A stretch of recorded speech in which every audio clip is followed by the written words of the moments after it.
Hello, നമ്മുടെ ചാനലിലെ മറ്റൊരു വീഡിയോയിലേക്ക് എല്ലാവർക്കും സ്വാഗതം. അപ്പോൾ കുറേ ആയിട്ടുണ്ട് ഞാനൊരു ലോങ് വീഡിയോ പോസ്റ്റ് ചെയ്തിട്ട്. അപ്പോൾ ഞാനിപ്പോൾ ഉള്ളത് ട്രിവാൻഡ്രത്ത് എൻ്റെ സിസ്റ്ററിൻ്റെ വീട്ടിലാണ്. അപ്പോൾ ഇത് അവരുടെ ഫ്ലാറ്റിൽ നിന്ന് നോക്കുമ്പോൾ പുറത്തേക്ക് നോക്കുമ്പോൾ ഉള്ള കാഴ്ചയാണ് കേട്ടോ. അപ്പോൾ രാവിലെ നേരെ എണീറ്റ് കഴിഞ്ഞാൽ അവിടെ വരുന്ന പേപ്പറൊക്കെ ഒന്ന് വായിക്കും. പിന്നെ അവിടെ രാവിലെ നല്ല ബഹളമാണ് കേട്ടോ, കാരണം സ്കൂളിൽ പോകുന്നതും ജോലിക്ക് പോകുന്ന തിരക്കും ഒക്കെ ആയിട്ട്. അപ്പോൾ പിന്നെ നമ്മൾ പേപ്പറൊക്കെ വായിച്ച് ബാൽക്കണിയിലൊക്കെ കുറച്ച് നേരം സ്പെൻഡ് ചെയ്യും.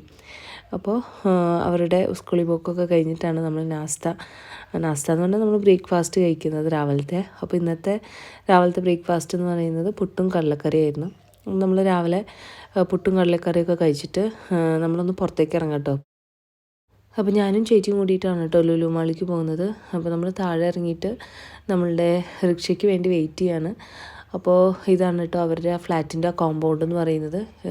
18 നിലയുള്ള ഫ്ലാറ്റാണ് ഇവർ താമസിക്കുന്നതും 18th ഫ്ലോറിൽ തന്നെയാണ് കേട്ടോ.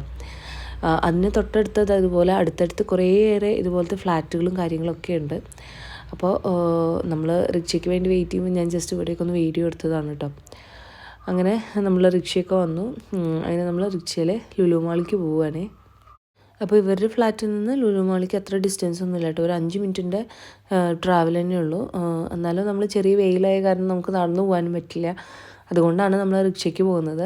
അപ്പോൾ റിക്ഷ ഡയറക്റ്റ് ഇവിടെ നിൽക്കാൻ പറ്റില്ല, അതുകൊണ്ട് റോഡ് മുഴുവൻ റൗണ്ട് ചെയ്തിട്ടാണ് ആ സൈഡിൽ കൊണ്ടുപോയിട്ട് പാർക്ക് ചെയ്യുക കേട്ടോ. അങ്ങനെ നമ്മൾ ലുലു മാളൊക്കെ എത്തി. ഞാൻ ട്രിവാൻഡ്രത്തെ ലുലു മാൾ ഇത് ഫസ്റ്റ് ടൈമാണ് കേട്ടോ കാണുന്നത്. ഞാൻ എൻ്റെ ഷോർട്ട് വീഡിയോയിൽ തന്നെ പറഞ്ഞിട്ടുണ്ട്, ഞാൻ ട്രിവാൻഡ്രം തന്നെ കാണുന്നത് ഫസ്റ്റ് ടൈമാണ്. അപ്പോൾ ലുലു മാളും അതുപോലെ തന്നെ ഫസ്റ്റ് ടൈം തന്നെയാണ് കാണുന്നത്. അങ്ങനെ നമ്മൾ അതിൻ്റെ ഉള്ളിലേക്ക് എൻട്രൻസിലേക്ക് കയറുകയാണ്. പിന്നെ നമ്മൾ രാവിലെ നേരം വന്ന കാരണം തന്നെ അത്ര തിരക്കൊന്നുമില്ല കേട്ടോ, കാരണം ഒന്നാമത് വീക്ക് ഡേ ആണ്. പിന്നെ രാവിലെ നേരമാണ്, ഞങ്ങളൊരു 11 മണിയൊക്കെ ആകുമ്പോഴേക്കും ഇവിടെ എത്തിയിട്ടുണ്ട്. അപ്പോൾ അതിനുള്ള തിരക്കും കാര്യങ്ങളൊന്നും അതിൻ്റെ ഉള്ളിലില്ല. പക്ഷേ ലുലു ഹൈപ്പർ മാർക്കറ്റിൽ ഭയങ്കര തിരക്കായിരുന്നു കേട്ടോ, അത് പറയാതിരിക്കാൻ പറ്റില്ല. അതിൻ്റെ ഉള്ളിൽ ഭയങ്കര തിരക്കായിരുന്നു. ബാക്കി ഇങ്ങനത്തെ നോർമൽ ഷോപ്പുകളിലൊന്നും അത്ര വലിയ തിരക്കും കാര്യമൊന്നും ഉണ്ടായിരുന്നില്ല. അപ്പോൾ ഇതാണ് കേട്ടോ എൻ്റെ സിസ്റ്റർ. അവൾക്കാണെങ്കിൽ വീഡിയോയിലൊന്നും വരാൻ അത്ര വലിയ താല്പര്യമില്ല. അങ്ങനെ ഞങ്ങൾക്ക് കുറച്ച് ഷോപ്പിംഗ് കാര്യങ്ങളൊക്കെ ഉണ്ടായിരുന്നു.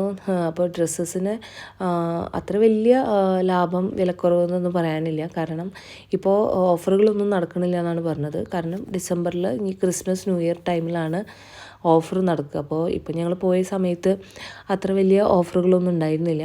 പിന്നെ കാണാൻ അത്യാവശ്യമുണ്ട്, കുട്ടികൾക്ക് കളിക്കണതായാലും ഫുഡ് കോർട്ടായാലും ഒക്കെ അത്യാവശ്യം നല്ല വലുത് തന്നെയായിരുന്നു കേട്ടോ. അപ്പോൾ ഞങ്ങൾ കുറച്ച് ഷോപ്പിങ്ങും അതുപോലെ തന്നെ എല്ലാം ഒന്ന് ചുറ്റി നടന്ന് കാണുകയൊക്കെ ചെയ്തു കേട്ടോ.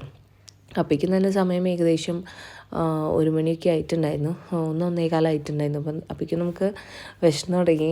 പിന്നെ വെറുതെ ഇങ്ങനെ നടക്കുമ്പോൾ നമുക്ക് എങ്ങനെയായാലും വിശക്കുമല്ലോ അല്ലേ. അപ്പോൾ ഞങ്ങൾ ഫുഡ് കഴിക്കാനായിട്ട് എന്നിട്ട് പോയി. അപ്പോൾ ഒരു ബിരിയാണി കഴിക്കാമെന്ന് വിചാരിച്ചു കേട്ടോ. അങ്ങനെ നമ്മൾ ഫുഡ് കോർട്ടിൽ നിന്ന് നമ്മൾ ബിരിയാണി വാങ്ങി അവിടെ തന്നെ ഇരുന്ന് കഴിച്ചു കേട്ടോ. നമ്മൾ പാർസലൊന്നും ചെയ്തില്ല, നമ്മൾ 2 പേര് മാത്രമല്ലേ ഉള്ളൂ, അതുകൊണ്ട് അവിടെ തന്നെ ഇരുന്ന് കഴിച്ചു. ഈ ഒരു ബിരിയാണിയുടെ പേരെന്ന് പറയുന്നത് ഡിണ്ടിങ്കിൽ തലപ്പാക്കിട്ടി ബിരിയാണി എന്നാണ് കേട്ടോ. ഞാൻ ഫസ്റ്റ് ടൈമാണ് കഴിക്കുന്നത്. അപ്പോൾ അവർ മുമ്പ് ഇത് കഴിച്ചിട്ടുണ്ടെന്ന് പറയുന്നുണ്ട്. കുഴപ്പമില്ല, ടേസ്റ്റ് ഭയങ്കര സ്പൈസി ആയിരുന്നു. പിന്നെ അത്യാവശ്യം ഒരാൾക്ക് കഴിക്കാവുന്നതിനേക്കാൾ കൂടുതൽ ക്വാണ്ടിറ്റി ആ ബിരിയാണിയിലുണ്ട് കേട്ടോ. അപ്പോൾ ഇതാണ് ഡിണ്ടിങ്കൽ തലപ്പാക്കട്ടി ബിരിയാണി. കുഴപ്പമൊന്നുമില്ല, രസമൊക്കെ ഉണ്ടായിരുന്നു. അങ്ങനെ ഞങ്ങൾ ബിരിയാണിയൊക്കെ കഴിച്ചു. അത് കഴിഞ്ഞിട്ടാണ് ഞങ്ങൾ ഹൈപ്പർ മാർക്കറ്റിൽ കയറിയത്. കാരണം അതിൻ്റെ ഉള്ളിൽ കയറി കഴിഞ്ഞ് കഴിഞ്ഞാൽ ഒരുപാട് സമയമെടുക്കും പുറത്തിറങ്ങാമെന്ന് ഞങ്ങൾക്ക് തന്നെ അറിയാം. അതുകൊണ്ട് ഞങ്ങൾ ഫുഡൊക്കെ കഴിച്ചിട്ടാണ് കേട്ടോ അതിൻ്റെ ഉള്ളിൽ കയറിയത്. അതിൻ്റെ ഉള്ളിൽ ഞാൻ പറഞ്ഞില്ലേ, അതിൻ്റെ ഉള്ളിലാണ് പിന്നെയും കുറച്ച് തിരക്കൊക്കെ നമുക്ക് തോന്നിയത്. കാരണം മറ്റുള്ള ഷോപ്പുകളെ വെച്ച് നോക്കുമ്പോൾ ഇത് ഹൈപ്പർ മാർക്കറ്റാണ്, എല്ലാ സാധനങ്ങളും കിട്ടുന്നത് ആണ്. അതുപോലെ തന്നെ എല്ലാവരും ഇതിൻ്റെ ഉള്ളിലുണ്ട്, നല്ലതുപോലെ ആൾക്കാർ ഇതിൻ്റെ ഉള്ളിലുണ്ടായിരുന്നു. അപ്പോൾ അത്യാവശ്യം ഫ്രൂട്ട്സും വെജിറ്റബിൾസും നമുക്ക് എന്ത് സാധനം വേണ്ടത് അതൊക്കെ കിട്ടാവുന്നൊരു ഹൈപ്പർ മാർക്കറ്റ് തന്നെയാണ് കേട്ടോ അത്. ഞങ്ങളും കുറച്ച് സാധനങ്ങളൊക്കെ വാങ്ങിച്ചു. ചേച്ചിക്കായാലും വീട്ടിലേക്ക് കുറച്ച് സാധനങ്ങൾ വാങ്ങാനുണ്ടായിരുന്നു, അപ്പോൾ അതൊക്കെ വാങ്ങിച്ചു.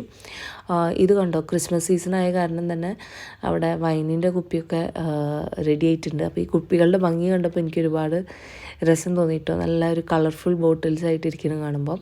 പിന്നെ അതുപോലെ തന്നെ ക്രിസ്മസിൻ്റെ ഒരു സെക്ഷൻ തന്നെ വേറെ ഉണ്ട് കേട്ടോ. അതായത് ഇതുപോലെ എല്ലാവരെയും അട്രാക്റ്റ് ചെയ്യുന്ന 2 സാന്താക്ലോസ് ഫ്രണ്ടിൽ വെച്ചിട്ട് ക്രിസ്മസ് ട്രീയും ഡെക്കറേഷൻസൊക്കെ വെച്ചിട്ട് നല്ലൊരു എൻട്രി തന്നെ ഉണ്ട് കേട്ടോ ആ ഒരു ഭാഗത്തേക്ക്.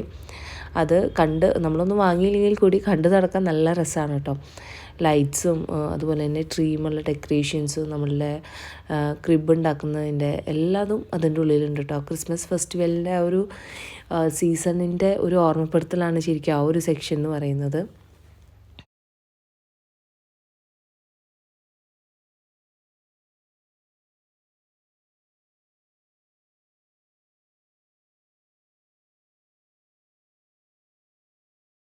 അങ്ങനെ നമ്മളെല്ലാവരും ഒരു 3:30 ആകുമ്പോഴേക്കും വീട്ടിലേക്ക് എത്തിയിട്ടോ. വീട്ടിലേക്ക് എത്തിയ ഉടനെ നമ്മൾ ചായയൊക്കെ വെച്ചിട്ട് കുടിച്ചു. ശരിക്കും പറഞ്ഞാൽ ചായ കുടിക്കണം എന്നുള്ള ഒരു ഇതന്നെ ഇല്ല. കാരണം നമ്മളെ ബിരിയാണിയൊക്കെ കഴിച്ചിട്ട് അത്ര ഹെവി ആയിട്ടാണ് ആ ബിരിയാണി ഉണ്ടായിരുന്നത്. ഞാൻ പറഞ്ഞല്ലോ, ഒരാൾക്ക് കഴിക്കുന്നതിനേക്കാൾ കൂടുതലുണ്ടായിരുന്നു ബിരിയാണി. അപ്പോൾ അതുകൊണ്ട് തന്നെ ചായ കുടിക്കണമെന്നുണ്ടായിരുന്നില്ല. എന്നാലും നമ്മൾ വന്നിട്ട് ചായയൊക്കെ വെച്ചു, ചായയൊക്കെ കുടിച്ചു. അങ്ങനെ കുറച്ച് നേരം വീട്ടിലിരുന്ന് ടൈം പാസ്സൊക്കെ ചെയ്തു. അപ്പോൾ ഇതാണ് ഇവരുടെ ബാൽക്കണി കേട്ടോ. അപ്പോൾ ബാൽക്കണിയിൽ അത്യാവശ്യം ചെടികൾ അവർ വെച്ചിട്ടുണ്ട്. അപ്പോൾ അവളിങ്ങനെ ചെടികളൊക്കെ വെച്ചിരിക്കുന്നത് കാണുമ്പോൾ നല്ല ഭംഗി തോന്നിട്ടോ. ബാൽക്കണിയിൽ പൂക്കളുള്ള ചെടികളല്ല, ഒക്കെ ഇങ്ങനെ ലീഫി ആയിട്ടുള്ള ചെടികളാണ് കേട്ടോ. അപ്പോൾ അതിങ്ങനെ ഇരിക്കുന്നത് കാണുമ്പോൾ നല്ല ഭംഗി തോന്നി. അപ്പോൾ ഞാനത് ജസ്റ്റ് വീഡിയോ എടുത്തു എന്നുള്ളൂ. അങ്ങനെ കുറച്ച് നേരം ബാൽക്കണിയിലൊക്കെ നിന്നിട്ട് നമ്മളൊന്ന് താഴെ ബിൽഡിങ്ങിൻ്റെ താഴേക്ക് പോയിട്ടോ. അപ്പോൾ അവർ ഫസ്റ്റ് ഫ്ലോറിൽ എന്താ പറയുക, ഇവർക്കൊരു ജിമ്മൊക്കെ ഉണ്ട്, അതുപോലെ തന്നെ ഒരു സ്വിമ്മിങ് പൂളൊക്കെ ഉണ്ട് ഇവരുടെ ബിൽഡിങ്ങിന്. അപ്പോൾ ജിമ്മിൽ അധികം ആൾക്കാരൊന്നുമില്ല കേട്ടോ, അതങ്ങനെ വർക്കിംഗ് കണ്ടീഷനല്ല തോന്നുന്നു. അതുപോലെ തന്നെ സ്വിമ്മിങ് പൂൾ അത്യാവശ്യം വലിപ്പമുള്ളതാണ്. ഇവരൊക്കെ ഇടയ്ക്കിടയ്ക്ക് പോവാറുണ്ട് എന്നാണ് പറഞ്ഞത്. അവിടെ ചെന്നിരിക്കുമ്പോൾ നല്ല കാറ്റും നല്ല സുഖമൊക്കെ ഉണ്ട് കേട്ടോ. അവിടെ ഒരു പ്രത്യേക ഒരു ഫീൽ തന്നെ ഉണ്ട്. പക്ഷേ ഞങ്ങൾ ചെല്ലുന്ന സമയത്ത് അവിടെ ആരും ഉണ്ടായിരുന്നില്ല കേട്ടോ. അങ്ങനെ ഞങ്ങൾ അവിടേക്കൊക്കെ പോയി. ഞാൻ വന്നിട്ട് ഏകദേശം ഒരാഴ്ചയായി. അപ്പോൾ ഇത്ര ദിവസമായിട്ടും ഞാൻ ഇവരുടെ ജിമ്മും സ്വിമ്മിംഗ് പൂളൊന്നും ഇതുവരെ കണ്ടിട്ടില്ല കേട്ടോ. കാണാൻ വരാൻ സമയം കിട്ടിയിട്ടില്ല എന്നുള്ളതാണ് വാസ്തവം. പക്ഷേ ഇനിയും കാണാതെ പോയി അതൊരു മോശമാവില്ലേ എന്ന് വിചാരിച്ചിട്ടാണ് പോകുന്നതിൻ്റെ തലേദിവസത്തെ വീഡിയോ ആണിത്. അപ്പോൾ ഞാൻ വന്നു, അതൊക്കെ കണ്ടു. പിന്നെ ലാസ്റ്റ് അവസാനമാകുമ്പോൾ വൈകുന്നേരം ആകുമ്പോൾ ഞങ്ങൾ കുറച്ച് ഷട്ടിൽ കളിക്കുക, അതുപോലെ തന്നെ സൈക്ലിങ് ചെയ്യുക, കുറച്ച് വാക്കിങ് ചെയ്യുക, അങ്ങനത്തെയുള്ള പരിപാടികളൊക്കെ ചെയ്തു. അങ്ങനെ ഞങ്ങൾ വീട്ടിലേക്ക് എത്തിയപ്പോഴേക്കും ഇത് വൈകുന്നേരമായി. എല്ലാവരും കുളിച്ച് ഫ്രഷായി കഴിഞ്ഞു. പിന്നെ രാത്രി ഐസ്ക്രീം വാങ്ങിയിട്ടുണ്ടായിരുന്നു. അപ്പോൾ എല്ലാവരും അതൊക്കെ കഴിച്ചിട്ട് അങ്ങനെ അന്നത്തെ ഒരു ഡേ കഴിഞ്ഞു കേട്ടോ. പിറ്റേന്ന് രാവിലെ ഞാൻ പോവാണ് നമ്മുടെ സ്വന്തം നാടായ തൃശ്ശൂരിലേക്ക്. അപ്പോൾ ഇനി വീട്ടിലത്തെ വിശേഷങ്ങളൊക്കെ നിങ്ങൾക്ക് കാണാം. അപ്പോൾ നമ്മുടെ ചാനൽ ഇഷ്ടപ്പെടുന്നുണ്ടെങ്കിൽ, നമ്മുടെ വീഡിയോസ് ഇഷ്ടപ്പെടുന്നുണ്ടെങ്കിൽ തീർച്ചയായിട്ടും നമ്മുടെ വീഡിയോസ് ലൈക്കും ഷെയറും സബ്സ്ക്രൈബും ചെയ്ത് കാണുക. പുതിയ നല്ല വീഡിയോ ആയിട്ട് ഞാൻ പിന്നീട് വരാം. അതുവരെ ടാറ്റാ, ബൈ.